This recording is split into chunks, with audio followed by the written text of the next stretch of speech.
மகாலயபட்சம் மற்றும் மகாலய அமாவாசை குறித்து சாஸ்திர ரீதியான விளக்கங்கள். 300 ஆண்டுகளுக்கு முன் தஞ்சை மாவட்டத்தைச் சார்ந்த நனிலம் பகுதியில் உள்ள கண்டிர மாணிக்கம் அக்ரஹாரம் எனும் ஊரில் வாதுல கோத்திரத்தில் பிறந்த வைத்தியநாத தீட்சிதர் எனும் ஸ்ருதி ஸ்மிருதி புராண பேரறிஞர் தமிழக பெருமக்களின் நல் வழக்கில் இருந்த ஆச்சார அனுஷ்டான சம்பிரதாயங்களை மூலஸ்ருதி ஸ்மிருதி வசனங்களை வியக்கத்தக்க முறையில் தொகுத்து அவற்றினிடையே உள்ள கருத்து வேற்றுமைகளை சீர்பிடித்து எல்லா தர்மங்களையும் 6 பகுதிகளாக ஸ்மிருதி முக்தா பலம் எனும் புஸ்தகத்தில் தந்துள்ளார். அவரின் சிரார்த்தகாண்ட புஸ்தகத்தில் மகாலய அமாவாசை குறித்த விரிவான விளக்கங்கள் தரப்பட்டுள்ளன. மகாலயபட்ச திதிகளில் செய்யப்படும் ஸ்ராதங்களினால் ஏற்படும் நன்மைகளை காண்போம். மகாலயபட்சத்தின் முதல் நாளான பிரதமை திதியில் சிரார்த்தம் அல்லது தர்ப்பணம் செய்தால் கடன் நீங்கி தனலாபத்தை தரும். மாலயபட்சம் முழுவதும் தினமும் காலையில் பசுவிற்கு கோதுமை தவிடு, வெல்லம், உருவிய அகத்திக்கீரை கலந்து தானம் செய்யவும். பசு கிடைக்காத நிலையில் கோசாலைக்கு 1 மூட்டை தவிடு தானம் செய்யவும். அதுபோலவே காகத்திற்கு தினமும் உச்சி காலத்தில் முன்னோரை நினைத்து அன்னமிடவும். வேலை நிமித்தமாக செல்பவர்கள் காலையில் வழிபடுதல் நன்று. மகாலயபட்சத்தின் 2ஆம் நாளான துதியை திதியில் சிரார்த்தம் தர்ப்பணம் செய்தால் குறைவில்லாத மக்கட்செல்வம் பெருகும். குழந்தை இல்லாதவர்கள், சந்தான தோஷம் உள்ளவர்கள் இந்த நாளில் முன்னோர்களை நினைத்து தான தர்மங்களை செய்தால் அவர்களின் தோஷம் நீங்கி குழந்தை செல்வம் கிடைக்கும். திருதியை திதி. மகாலய பட்சத்தின் 3ஆம் நாளான திருதியை திதியில் ஸ்ரார்த்தம் தர்ப்பணம் செய்தால் நியாயமான இஷ்ட காரியங்களும் தடைப்பட்ட காரியங்களும் நிறைவேறும். சதுர்த்தி திதி. மகாலயபட்சத்தின் 4ஆம் நாளான இன்று சிரார்த்தம் தர்ப்பணம் தர்மங்கள் செய்தால் எதிரிகளினால் ஏற்படும் இடையூறுகள் நீங்கி நிம்மதி கிட்டும். பஞ்சமி திதி. மகாலய பட்சத்தின் 5ஆம் நாளான பஞ்சமி திதியில் ஸ்ரார்த்தம் தர்ப்பணம் தானம் தர்மம் செய்தால் செல்வம் பெருகும். நியாயமாக கிட்ட வேண்டிய பூர்வீக சொத்துக்கள் கிடைக்கும். சஷ்டி திதி. மகாலய அமாவாசைக்கு முன்னர் வரும் சஷ்டி திதியில் சிரார்த்தம் தர்ப்பணம் தர்மம் தானம் செய்தால் புகழும் உயர்வும் கிட்டும். சமூகத்தில் நமக்கு கிடைக்க வேண்டிய நியாயமான புகழும் உயர்வும் மேன்மையும் கண்டிப்பாக கிடைக்கும். இந்நாளில் தவறாமல் ஒவ்வொருவரும் சிரார்த்த காரியங்களை செய்து புகழின் உச்சிக்கு செல்ல வேண்டும். சப்தமி திதி.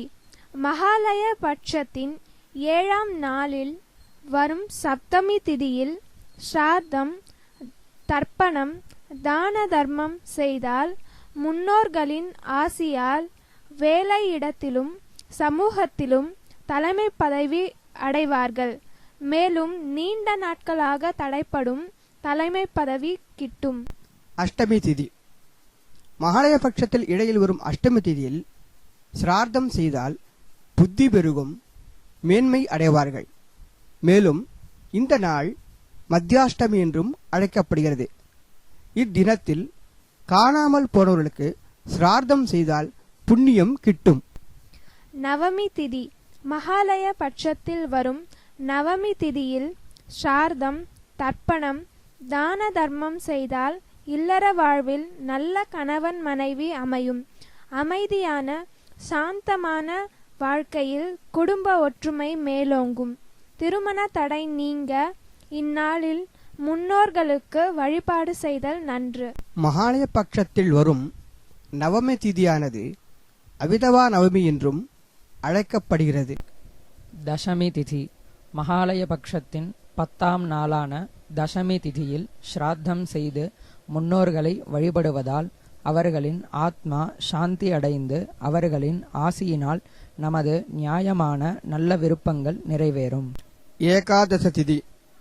மகாலய பட்சத்தின் 11ஆம் நாளான ஏகாதசி திதியில் சிரார்த்தம் செய்தால் வேதங்கள், நற்கலைகள், கல்வியில் மேம்படுவார்கள். ஏகாதசி திதி சிரார்த்தமானது முன்னோர்களுக்கு சொர்க்கத்தை தரும் மிக புண்ணியமான நாளாகும். சூரியன் அஸ்தம் நட்சத்திரத்தில், அதாவது கன்னிராசியில் இருக்க, சந்திரன் மகம் நட்சத்திரத்தில் நிற்கும் காலத்தில் ஏகாதசி திதி வருமாயானால் அது வைவஸ்வதி என்று அழைக்கப்படுகிறது. துவாதசி திதி மகாலய பட்சத்தின் 12ஆம் நாளான துவாதசி திதியில் ஸ்ராத்தம் செய்வதால் தங்கம், வெள்ளி, நவரத்தினங்கள் பெருகி குடும்பத்தில் லக்ஷ்மி கடாட்சம் கிட்டும். துவாதசியானது சந்நியஸ்த துவாதசி என்று அழைக்கப்படுகிறது. இத்தினத்தில் துறவு பூண்டவர்களுக்கும் திருமணம் செய்யாமல் வாழ்ந்தவர்களுக்கும் சிரார்த்தம் செய்ய மிகவும் உகந்த நாளாகும். திரையோதசி திதி மகாலய பட்சத்தின் 13ஆம் நாளான திரையோதசி திதியில் ஸ்ராத்தம் செய்வதால் மக்கட்செல்வம், நற்சிந்தனை, கால்நடை வளம், நோயற்ற உடல் நலம், ஐஸ்வர்யம், தீர்க்கமான ஆயுள் இவைகளை பெறுவர். மகாலய பட்சத்தில்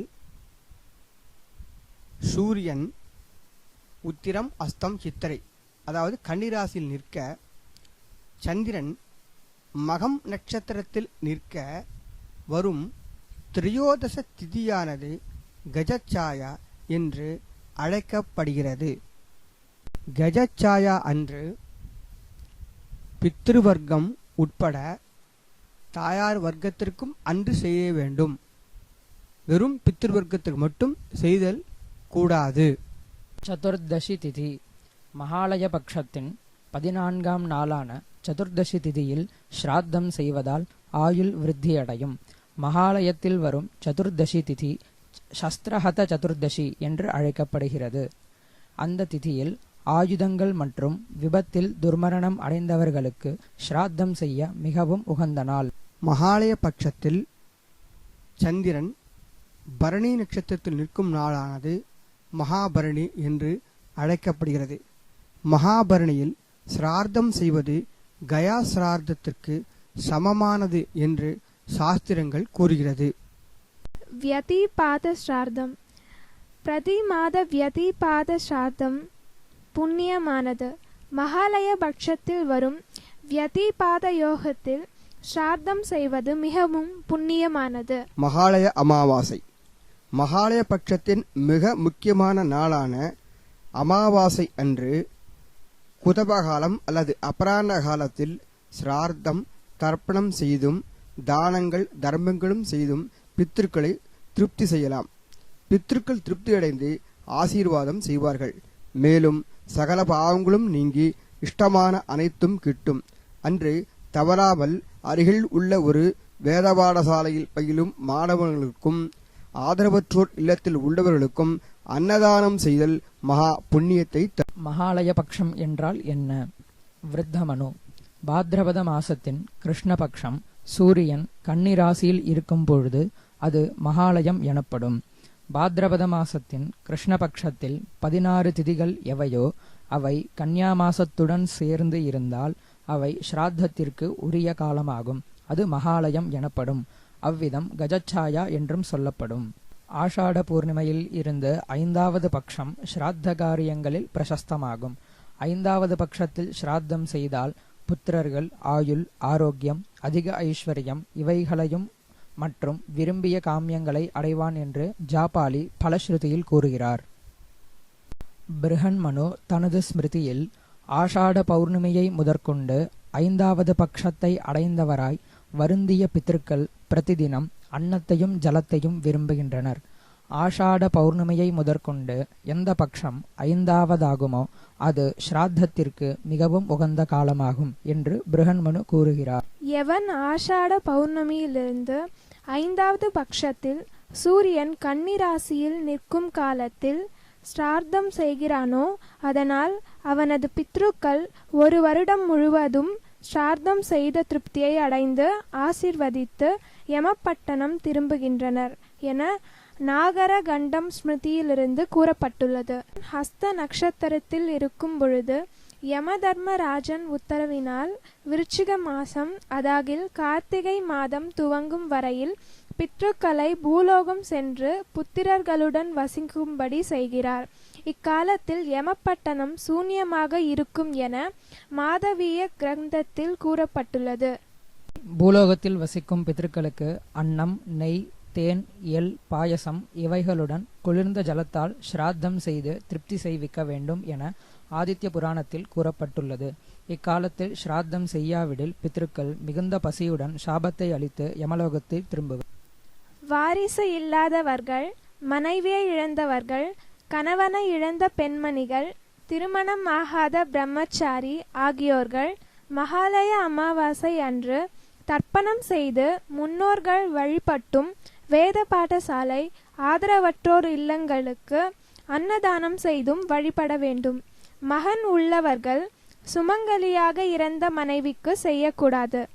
ஆண் வாரிசு இல்லாத குடும்பத்தில் மருமகன் அல்லது திருமணம் ஆகாத மகள் தர்ப்பணம் செய்ய கடமைப்பட்டவர்கள். இறந்து ஒரு வருடம் ஆகாதவர்களுக்கு மகாலய பட்சத்தில் தர்ப்பணம், சிரார்த்தம் இல்லை. தானம், தர்மம். மகாலய பட்சத்தின் மிக முக்கியமான நோக்கமானது தர்மத்தின் வழியாக முன்னோர்களின் ஆத்மாவை திருப்திப்படுத்துவதாகும். இக்காலத்தில் சிரார்த்தம், தர்ப்பணம் எப்படி மகா முக்கியமானதோ அதுபோன்றவே தானமும் தர்மமும் மிகவும் முக்கியமான ஒன்று. பாடசாலைக்கு உணவுப் பொருட்களை தானம் செய்வதால் அங்கு படிக்கும் மாணவர்கள் உண்ட உணவு வேதம் படித்து ஜீரணமாகிறது என்கிற நிலையில் மகா புண்ணியத்தை தரும். மேலும் அருகில் உள்ள ஆதரவற்றோர் இல்லங்களுக்கு உணவுப் பொருட்களை தானம் செய்வதும் புண்ணியத்தை தரும்.